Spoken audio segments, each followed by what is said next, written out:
네, 그럼 영의 양식인 말씀에 대한 식욕은 어떤가 여러분 자신에게 한번 거울을 보시면서 양심적으로 대답을 한번 해보시기 바랍니다. 말씀에 대한 식욕은 어떻습니까? 예, 입맛이 뚝 떨어졌습니까? 아니요, 왕성합니다. 왕성합니까? 예, 우리가 육적으로도 잘 드셔야 되지만 영적으로도 잘 드셔야 돼요. 그것이 무엇입니까? 말씀이죠. 말씀. 하나님의 말씀에 대한 그런 식욕이 왕성해야 됩니다. 오늘 시편 19편 말씀을 우리가 읽었는데 시편 19편 말씀은 하나님의 계시를 나타내는 말씀입니다. 계시라고 하는 것은 하나님을 나타내 보여주시는, 하나님은 눈에 안 보이시잖아요. 근데 안 보이시는데 하나님이 자기 자신을 나타내 보여주는 그 방법을 계시다 이렇게 말을 합니다. 그런데 1절부터 6절까지는 하나님을 나타내 보여주시는데 무엇을 통해서 나타내 보여주시는가 하면은 자연 만물을 통해서 하나님이 계신 것을 보여주고 있다. 그렇게 볼 수 있고요. 두 번째로는 7절부터 11절인데 하나님이 자연을 통해서도 하나님을 나타내 주시지만 특별히 말씀을 통해서 분명하게 하나님이 자신을 나타내 주신다. 그래서 이거를 특별 계시다. 자연을 통해서 보여주시는 것은 자연 계시다. 그렇게 말을 합니다. 이제 나머지 12절부터 14절까지는 그러면 하나님이 이렇게 자신을 나타내 보여주시는데 그 나타내 주시는 하나님에 대해서 인간이 어떻게 반응을 해야 되느냐 하는 것을 말씀을 해주고 있습니다. 그래서 먼저 1절부터 6절 말씀을 보면 오늘 사실 이 1절부터 14절까지밖에 안 되는 말씀이지만 조금 설교를 하려면 너무 벅찬 본문입니다. 너무 내용이 많아요. 설명해야 될 것이 너무 많은 본문입니다. 그래서 1절부터 6절까지는 간단하게 하고 넘어가도록 그렇게 하겠습니다. 먼저 1절 말씀에 하늘이 하나님의 영광을 선포하고 궁창이 그의 손으로 하신 일을 나타내는도다. 오늘 여기서 하늘이나 궁창이나 똑같은 말입니다. 하늘의 천체를 통해서 하늘의 천체가 하나님이 하신 일을 나타낸다. 그렇게 말씀하고 있습니다. 그런데 2절 말씀 봅니다. 날은 날에게 말하고 밤은 밤에게 지식을 전하니 그랬습니다. 이것은 우리가 쉬운 말로 말하면 낮이나 밤이나 쉬지 않고 하나님을 나타내 보인다. 그렇게 해석을 하면 되겠습니다. 그래서 보면 어떻게 해요? 낮에는 태양이 비치고 모든 것을 보여주시고 또 아름다운 자연을 하나님이 보여주시지만 밤에는 어떻게 합니까? 밤에는 또 달이 뜨고 또 밤하늘의 아름다운 별들을 통해서 하나님이 지으신 이 세상과 천지를 하나님께서 보여주고 있죠. 3절입니다. 언어도 없고 말씀도 없으며 들리는 소리도 없으나 그렇죠. 자연은 소리나 말을 하지는 않지요. 그렇지만 이 소리나 말을 하지 않는 이 자연도 온 세상에 하나님께서 지으신 모든 일, 하나님께서 행하신 모든 일들을 하나님을 찬양하고 있는, 분명히 나타내 보이는 그런 것을 보여주고 있는 것입니다. 그래서 사람은 언어가 각 나라마다 다르잖아요.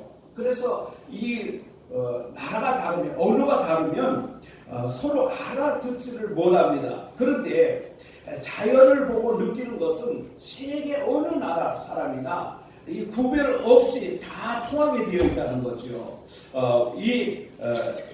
언어로 말하면 우리가 서로 알아들을 수 없지만 이 자연을 통해서 하나님을 볼 수 있는 것, 이것은 언어가 통하지 않은 것 누구나가 다 통하게 되어 있다. 이것이 참 장점일 수도 있죠. 그래서 우리는 하나님을 증거하는 이 자연의 소리, 그것을 좀 들을 수 있으면 참 좋겠습니다. 그 다음에 4절, 5절 말씀 봅니다. 4절, 5절 말씀. 그의 소리가 온 땅에 통하고 그의 말씀이 세상 끝까지 이르도다. 하나님이 해를 위하여 하늘에 장막을 베푸셨도다. 해는 그의 신방에서 나오는 신랑과 같고 그의 길을 달리기를 기뻐하는 장사 같아서 하늘 이 끝에서 나와서 하늘 저 끝까지 운행하며 그의 열기에서 피할 자가 없도다. 이것은 좀 시편이니까 시적인 표현인데요. 이것은 뭐냐면은 하나님께서 이 아침에 해가 뜰 때, 해가 돋아올라올 때 그 표현을 신랑이 신방에서 나오는 것 같고 그랬습니다. 여러분 새해가 되면 어디로 갑니까? 해돋이를 보러 어디 정동진을 가든지 뭐 포항을 가든지 이렇게 해가 뜨는 곳으로 가잖아요. 그런데 해가 힘있게 솟아오르죠. 그러면 순식간에 그 해가 솟아오른 해가 온 세상을 비치게 되고 그 열기가 온 땅에 가득하게 되죠.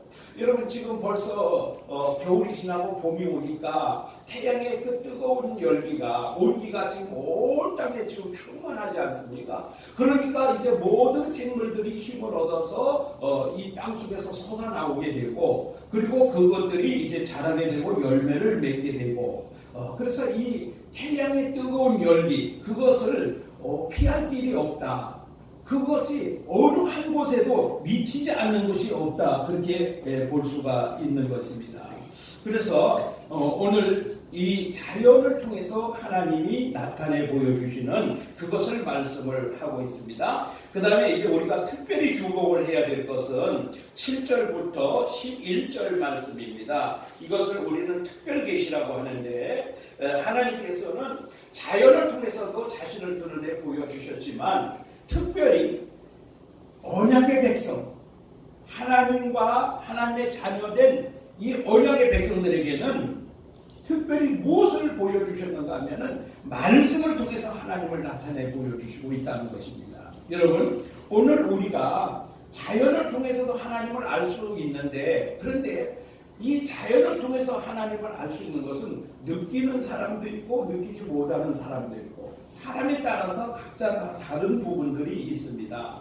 그런데 오늘 하나님께서 특별히 우리에게는 말씀을 통해서 아주 분명하게 그리고 정확하게 우리 하나님이 어떠신 분인지 어떤 일을 행하시는 분인지를 분명하게 보여주고 있습니다. 그러니까 여러분 오늘 언약의 백성들에게만 하나님께서 특별 계시인 이 말씀을 통해서 보여주고 계시는데요.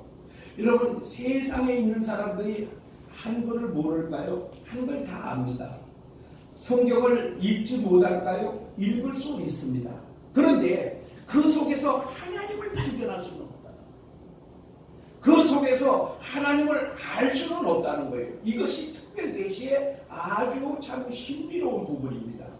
똑같이 말씀을 읽어도 깨닫는 자가 있고 하나님을 아는 자가 있지만 그러나 하나님을 아무리 하나님 말씀을 성경을 읽어도 그것을 깨닫지 못하게 되는 그런 우준한 자들도 있다는 거죠. 그래서 하나님께서 특별히 누구에게 이 특별 계시를 주셨느냐? 언약의 백성들에게 주셨다는 것입니다. 여러분 하나님 말씀을 읽고 여러분이 하나님을 알고 하나님을 깨닫게 됩니까? 그렇다면 여러분은 구원받은 하나님의 언약의 백성인 줄로 믿으시기 바랍니다. 세상에 박사학위를 수십 개를 가지고 있어도 성경을 읽고 깨닫지 못하는 사람들이 너무 많이 있다는 사실이에요. 그런데 오늘 우리는 그렇게 지식이 도가 많지 않아도 하나님의 말씀을 깨달을 수 있다는 것은 하나님이 우리에게 특별 계시로 하나님께서 우리에게 자신을 보여주시고 있다는 그런 말씀입니다. 그런데 오늘 이 성경을 이 특별 계시를 통해서 하나님께서 말씀하시는 이 말씀이 좀 6가지로 좀 구분이 되고 있어요. 다 똑같은 하나님의 말씀을 이야기하는 것입니다. 그런데 6가지로 이 말씀을 부르고 있는데 첫 번째는 여호와의 율법이다 그렇게 말씀하고 있습니다. 7절 말씀 한번 봅니다. 여호와의 율법은 완전하여 영혼을 소성시키며 그렇습니다. 여호와의 율법은 완전하다. 그래서 그 여호와의 율법이 완전한 영혼은 무슨 역사를 하시는가 하면은 영혼을 소성시키신다 그랬습니다. 여러분, 오늘 우리의 영혼들, 제일 죄악된 인간은, 죄를 지은 인간은 그 영혼이 어떻게 됐어요? 죽었었습니다. 죽었었어요. 하나님과의 교제가 단절된 상태, 그것은 그 영혼이 죽은 상태입니다. 그런데 그 말씀이, 하나님의 말씀이, 여러분 하나님의 그 말씀을 듣고 깨달을 때 여러분의 그 영혼은 다시 소성되는 역사, 회복되는 역사가 일어나는 줄로 믿으시기 바랍니다. 그래서 이것을 다른 말로 말하면 하나님의 말씀은 우리에게 영생, 생명을 주신다는 거예요. 여러분 오늘 하나님 말씀을 읽고 깨닫고 하나님을 알고 하나님을 믿고 하나님 말씀에 순종하는 자는 영생을 얻은 줄로 믿으시기 바랍니다. 그래서 하나님의 여호와의 율법은 바로 생명이다. 그렇게 말씀을 드릴 수가 있습니다.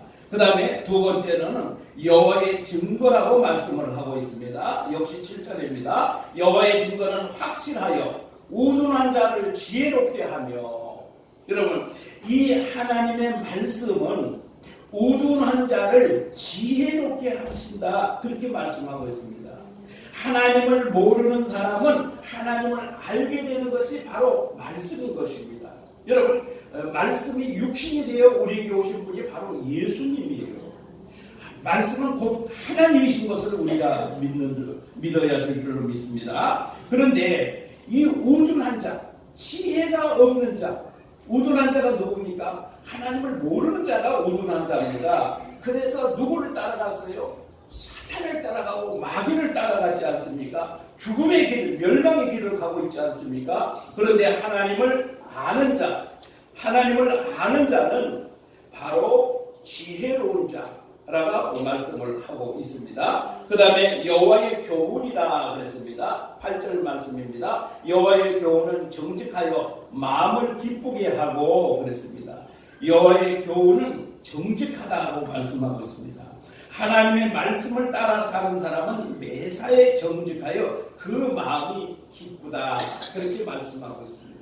여러분 한번 남을 좀 속이시고 아니면 남에게 거짓말을 하고 뭔가 좀 정직하지 못한 그런 일을 행했을 때 어떻게 보면 나에게 좀 유익이 될 수도 있어요. 물질적으로 유익을 얻을 수도 있고 또 다른 사람을 마음을 좀 훔칠 수도 있고 이러한 일들이 있을 수 있어요. 그런데 그렇게 했을 때 그의 마음이 어떻게 되는가요?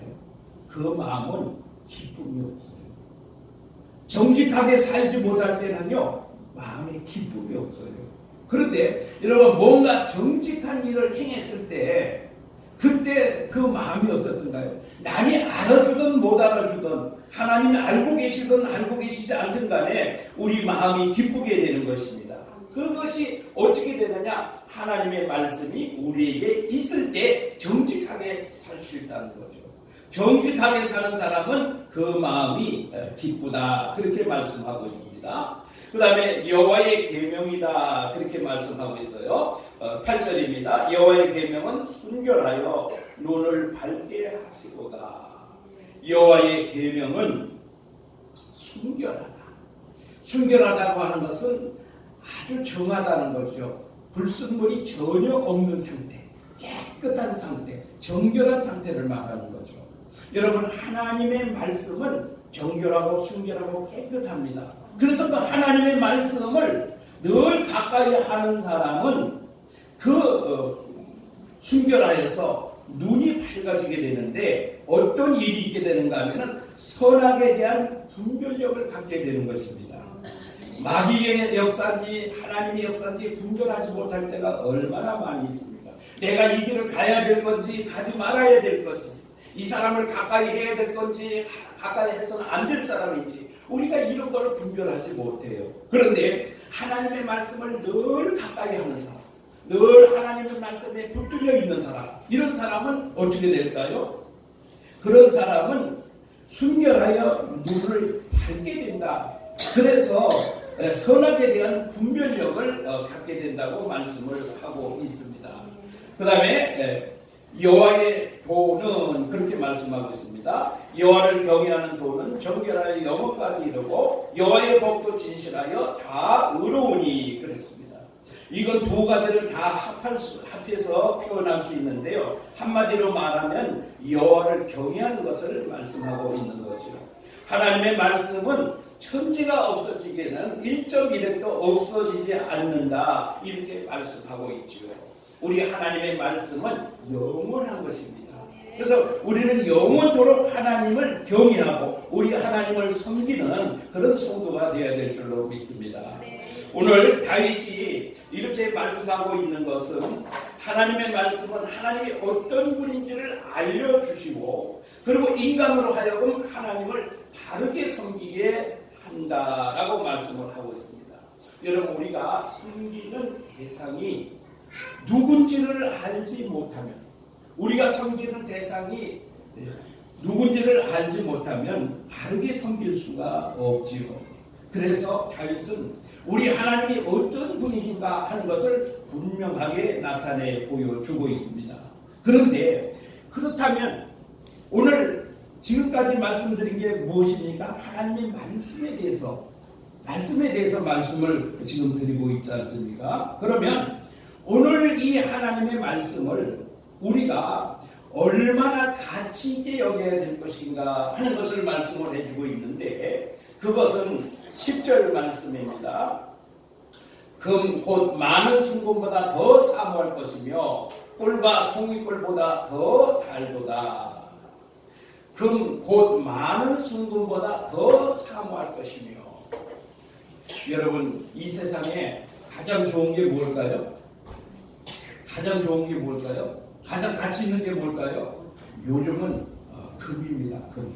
그래서 이 경제가 어려워지기 시작하고요. 나라가 어려워지기 시작하면 현금을 가지려고 하지 않습니다. 왜냐하면 지금 베네수엘라인가요? 거기 보세요. 거기는요. 이 쓰레기통에 돈다발이 어마어마하게 버려지고 있다고 해요. 예를 들면 돈을 한 차를 가져가도 고기 한 건을 못 산 정도라는 거예요. 그러니까 그 돈은 그렇게 가치가 없어요. 가치가 뚝 떨어지면 그것은 소용이 없는 겁니다.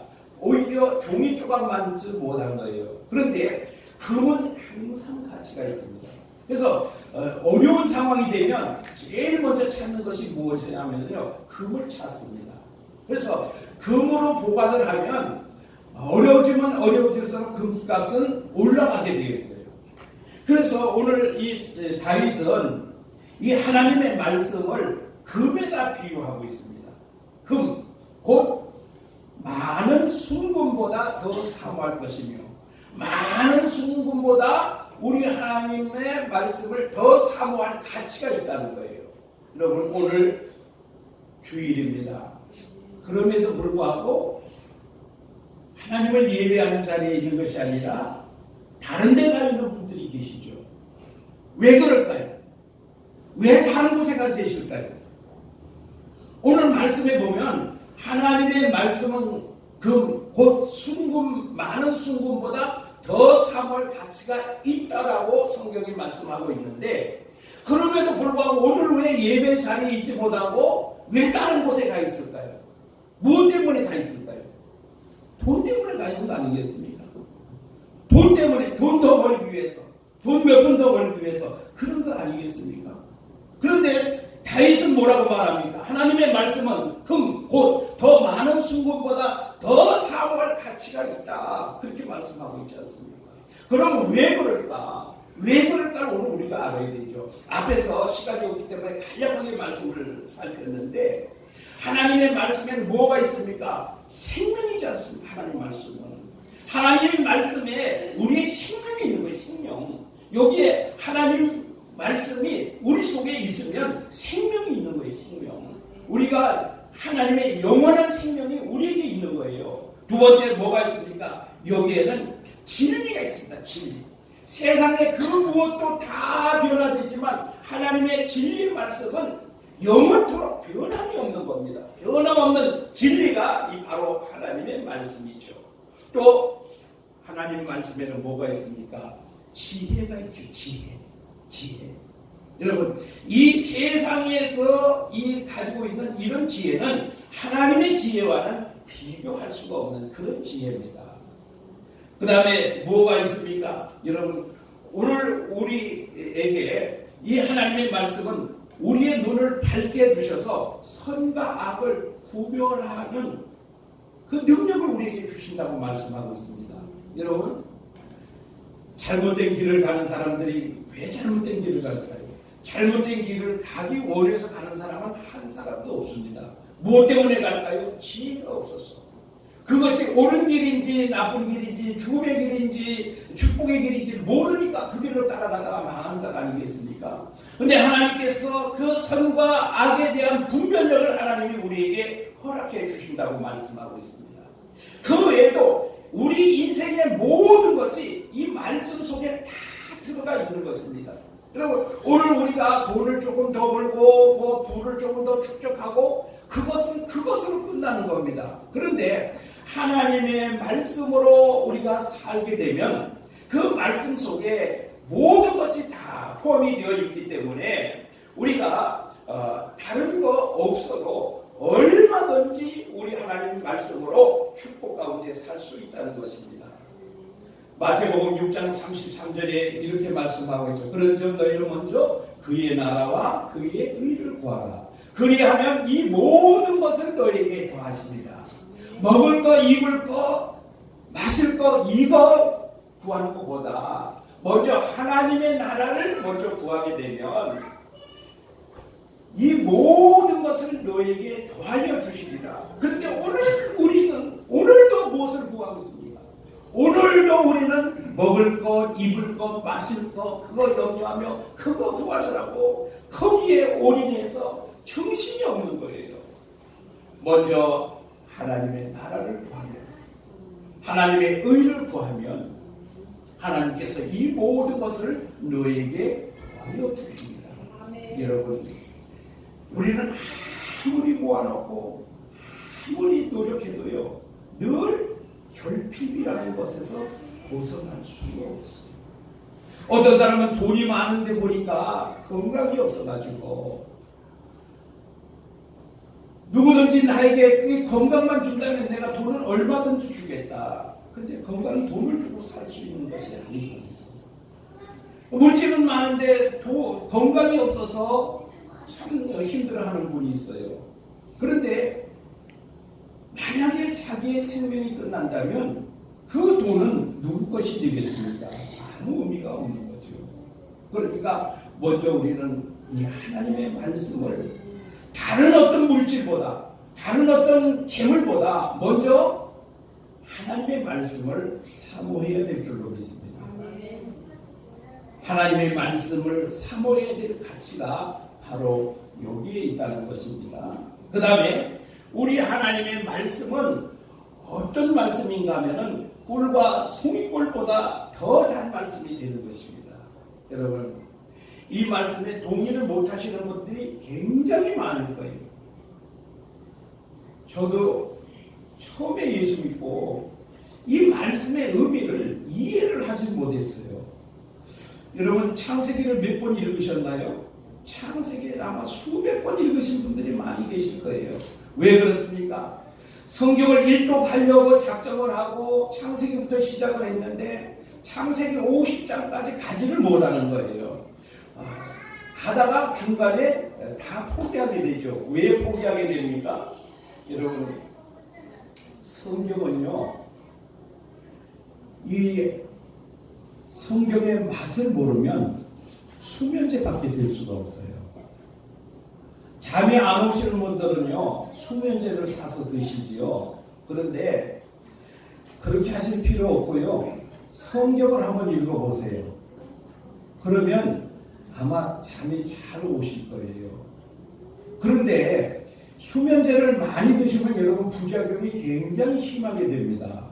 그런데 성경을 읽다가 주무시면은요 이게 전혀 공해가 없는, 해가 없는 그런 수면제가 바로 성경입니다. 그래서 성경을 읽다가 자기도 모르게 스르르 잠이 들지요. 그런데 여기까지는 언제까지냐? 은혜를 받기 전입니다. 하나님의 말씀에 은혜를 받기 전까지. 하나님의 말씀이 송이꿀보다 더 달다고 하는 것을 경험하기 전까지의 상태입니다. 그런데 그렇게 수면제 역할을 하던 성경이 어느 날 갑자기 말씀이 달기 시작해집니다. 그러면 이 말씀이 이 맛이었네 하는 것을 깨닫게 되는 거죠. 말씀의 은혜를 받기 시작하면은요, 그 말씀에 매여서 그 말씀에 붙들려서 정말 성경책을 손에서 내려놓을 수가 없는 그런 때가 오게 되는데, 그것이 바로 꿀과 송이꿀보다 더 달다는 그런 말씀입니다. 여러분, 이 꿀과 송이꿀은 무엇이냐면요, 송이꿀은 여러분 양봉하는 데 가보면 이제 벌들이 많이 꿀들을 모아가지고 모아놓으면 이제 꿀이 가득 차게 되면 뚜껑을 열고, 그리고 벌들이 모아놓은 뭐라 그러나요? 그거를 노얄질이라고 그러나요? 그거를 이제 틀을 끄집어냅니다. 그러면 그 안에 꿀이 얼마나 많이 들어있는지 꿀이 뚝뚝 떨어집니다. 요걸 바로 이제 송이꿀이다 이렇게 표현을 하는데요. 그 꿀을 그 현장에서 여러분 한번 드셔보면요, 이 시장에서 파는 그런 꿀과는 비교할 수가 없어요. 정말 얼마나 단지 우리가 말로 표현할 수 없는 그런 꿀 맛이 나오게 되는데, 바로 하나님의 말씀이 그래요. 여러분, 고린도전서에 보면 이 사도 바울이 항상 한탄하는 것이 있습니다. 무엇인가 하면, 언제까지 어린아이와 같이 젖만 먹을 거냐, 그런 탄식을 하는 부분이 나옵니다. 여러분, 신앙생활을 수십 년 했어도요, 조금도 말씀의 깊이를 들어가지 못하고 이 말씀의 그 단맛을 경험하지 못하고 늘 수박 겉핥기식으로 신앙생활을 해오면은요, 수십 년을 했어도 조금만 자기에게 어떤 바쁜 일이 있든지 문제가 있든지 뭐 하면 그만 말씀을 저버리고 말씀에서 떠나는 그런 상황들이 얼마나 많이 오고 있는지 모릅니다. 참 어떤 분이 28년 동안 한 교회에서 목회를 하시고 은퇴를 하셨는데, 그분이 은퇴하시면서 하신 말씀이, 어떻게 하면 그렇게 안 변할까? 어떻게 하면 성도들이 그렇게 안 변할 수 있을까? 그것이 가장 궁금하다. 내가 28년 동안 한 교회에서 목회하고 한 교회에서 계속 가르치고 말씀 전하고 설교하고 이렇게 했는데, 내가 그 목회를 시작할 때나 내가 은퇴할 때나 조금도 변화가 되지 않는 그 성도의 모습을 보면서 어떻게 하면 저렇게 변화가 되지 않을까? 그것이 참으로 경이롭다, 참으로 신비하다. 그렇게 말씀하신 목사님의 그 말씀을 제가 들은 적이 있어요. 그래요, 우리가 정말 변화가 안 돼요. 정말 이 말씀의 단맛을 경험하지 못하고 늘 수박 겉핥기식으로 이 말씀을 대하는 그런 성도들이 너무 많습니다. 그럴 때 너무 답답하지요. 어떻게 해야 되나, 그런 생각을 많이 해봅니다. 여러분, 우리가 늘 어린아이와 같이 젖만 먹는 그런 쉬운 말씀만, 그런 얕은 말씀만 우리가 추구할 것이 아니라 정말 좀 말씀에 깊이 들어갈 수 있는, 말씀의 깊은 맛을 볼 수 있는 저와 여러분 되시기를 축복합니다. 여러분, 조금만 설교가 어려우면 어려워서 못 듣겠다, 이렇게 불평이 나오고, 그러니까 참 목회자로서 너무 마음이 답답합니다. 사실 저도 실력이 월등한 건 아니지만 그래도 좀 원문을 가지고 말씀을 좀 깊이 좀 파헤치고 좀 깊이 좀 말씀을 전하고 싶어도 또 불평이 나오고 뭐 이런저런 소리가 나오니까 그렇게 하지도 못하고 저렇게 하지도 못하고 참 말씀이 이게 다가 아닌데 라는 생각에 참 마음이 무거울 때가 한두 번이 아닙니다. 여러분 설교를 준비할 때마다 이 말씀과 싸우는 거예요. 늘 뭐 쉬운 설교, 뭐 어디 예화나 들고 뭐 이런 설교, 이런 것들을 원하고 있으니까 참 답답합니다. 마음이 참 무겁습니다. 그래서 우리는 이 말씀의 맛을 꿀과 송이꿀보다 더한 하나님의 말씀, 이 맛을 좀 보기 위해서, 이 맛을 좀 경험하기 위해서 우리가 하나님 앞에 좀 매달리고 몸부림치고 좀 사모하는 마음을 가지고 이 말씀이 나를 살리고 이 말씀이 나를 축복하는 말씀인데 늘 우리는 사실 축복이 아닌 그 축복을 우리는 늘 요구하고 있습니다. 그리고 설교자에게 어떤 것을 요구하고 있습니까? 내가 듣고 싶은 말씀을 전해라. 내가 원하는 말씀을 전해라. 그렇게 여러분 그렇게 요구하고 있지 않습니까? 말씀을 말씀되게 전하면 시험이 들고 반대하고 저항하고 이런 일들이 얼마나 많이 일어나고 있는지 몰라요. 말씀을 준비하면서 참 전하고 싶은 말씀이 많이 있지만 그 말씀을 묻어둘 때가 한두 번이 아니라는 거예요. 오늘 자기가 조금 좀 그런 마음의 상태가 있는 분들은요, 어떤 말씀이 가도 부딪힐 수밖에 없어요. 그게 살아있는 하나님의 말씀 아닙니까? 그래서 그 말씀으로 수술받고 회복되어야 되는 거 아닙니까? 그런데 수술되고 회복되려고 하는 것이 아니라 그만 저항을 해버리죠. 이러니 이 말씀의 꿀과 같은 이 말씀을 맛볼 수가 없는 것이 너무나 당연한 사실입니다. 여러분 오늘 간절히 제가 부탁을 여러분께 드립니다. 여러분 이 꿀과 꿀송이보다 더 단 하나님의 말씀을 맛볼 수 있도록 하나님이 나에게 은혜를 주시고 설교하는 목사님에게 정말 하나님의 말씀을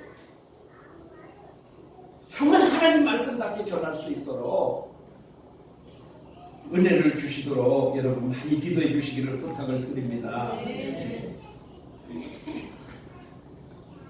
참 그래요. 예. 그러면 이제 다윗은 이 하나님의 말씀이 곧 많은 순금보다 더 사모할 가치가 있다고 말씀을 했고 또 꿀과 송이꿀보다 더 단 하나님의 말씀이라고 말씀을 했는데 그러면 이 하나님의 말씀에 대해서 하나님의 계시에 대해서 인간은 어떻게 반응을 해야 되는가? 그것은 자신의 죄를 깨닫는 것입니다. 자신의 죄. 우리가 하나님 앞에 죄인이요, 우리가 하나님 앞에 죄를 지어서 죽었던 죄인이라는 사실을 깨닫는 것입니다. 그래서 그 허물에서 벗어나기를 위해서 기도하는 성도가 되어야 됩니다. 여러분 하나님 말씀이 들릴 때마다 그 하나님의 말씀이 죽었던 나를 살리셨다. 죽었던 내 영혼을 하나님이 나를 살리셨다. 그러니 나를 그 죄에서 벗어나게 하옵소서. 벗어나게 하옵소서. 늘 우리가 하나님 앞에 그렇게 기도해야 됩니다. 그래서 고의적으로 내가 죄를 짓지 않고 여러분 하나님 말씀이 내 안에 계시면은요 죄를 멀리하고 죄를 싫어하게 되어 있어요. 그런데 하나님의 말씀이 없으면 죄를 좋아하게 되어 있어요. 이건 자석처럼 끌어들이게 되어 있어요. 그렇기 때문에 늘 우리 하나님 말씀이 내 안에 거하시고 그 다음에 나를 고의로 죄를 짓지 않도록 우리 하나님께서 붙들어 주옵소서 이렇게 기도하는 것입니다. 그 다음에 14절입니다. 마지막 결론인데요. 나의 반석이시오 나의 구속자이신 여호와여 내 입의 말과 마음의 묵상이 주님 앞에 연락되기를 원하나이다 그랬어요. 이것은 무슨 말인가 하면요. 내 입의 말과 마음의 묵상이 주님 앞에 연락되기를 원하나이다. 이것은 하나님은 우리의 생각도, 우리의 마음도, 그리고 우리의 말도 다 알고 계시는 하나님이시다. 이 고백입니다. 여러분, 우리 하나님은 나의 모든 것을 다 알고 계시는 하나님입니다. 우리가 입 밖으로 내지 않았다고 우리가 죄를 짓지 않는 거 아닙니다. 우리 마음속에 악한 생각을 품는 것, 음란한 생각을 품는 것, 이 모든 것이 이미 우리가 죄를 짓고 있다는 사실입니다. 그런데 여호와여 내 입의 말과 마음의 묵상이 주님 앞에 연락되기를 원합니다. 이것은 무슨 말인가 하면은 이 제물은 정결하고 깨끗해서 우리 주님이 받으실 만한 제물이 되어야 우리 하나님이 그 제사를 받으시는 것 같이 내 마음의 생각, 내 입의 말, 내 모든 행동, 이것이 제물과 같이 깨끗하고 온전하게 되어서 우리 하나님이 받으시는 그런 사람이 되기를 원합니다. 그런 뜻입니다. 여러분, 한 주를 살아가시면서 여러분 대체로 무엇을 하고 살아가십니까? 무슨 생각을 하고 가십니까?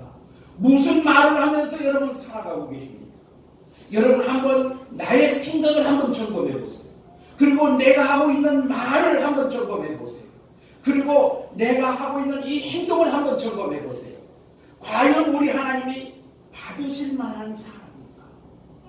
받으실 만한 제물과 같은 삶을 살고 있는가? 그래서 여러분, 오늘 우리가 주일날 예배 드리고 있잖아요. 이것을 우리는 예배라고 말합니다.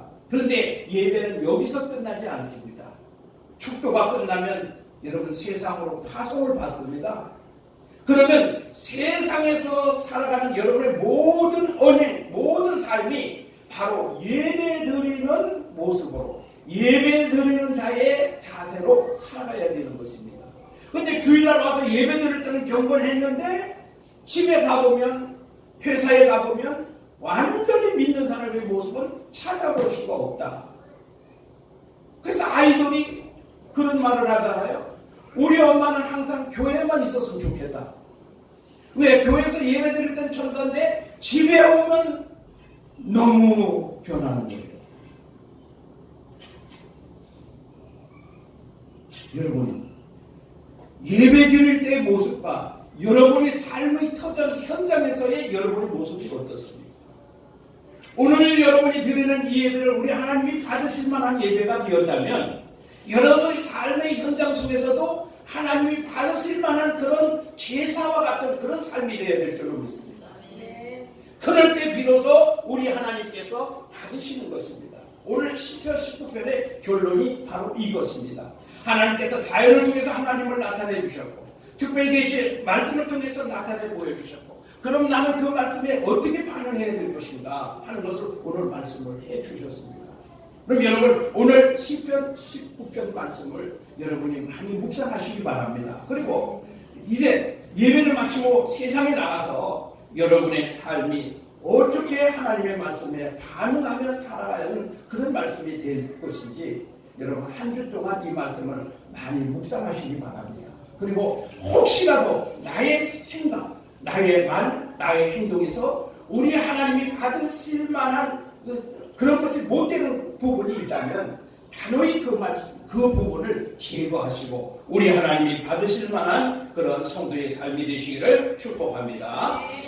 은혜 오신 우리 하나님 아버지, 오늘 시편 19편 1절부터 14절 말씀을 상고하였습니다. 특별히 우리 하나님께서 자연 만물을 통해서 우리 하나님이 살아계심을 나타내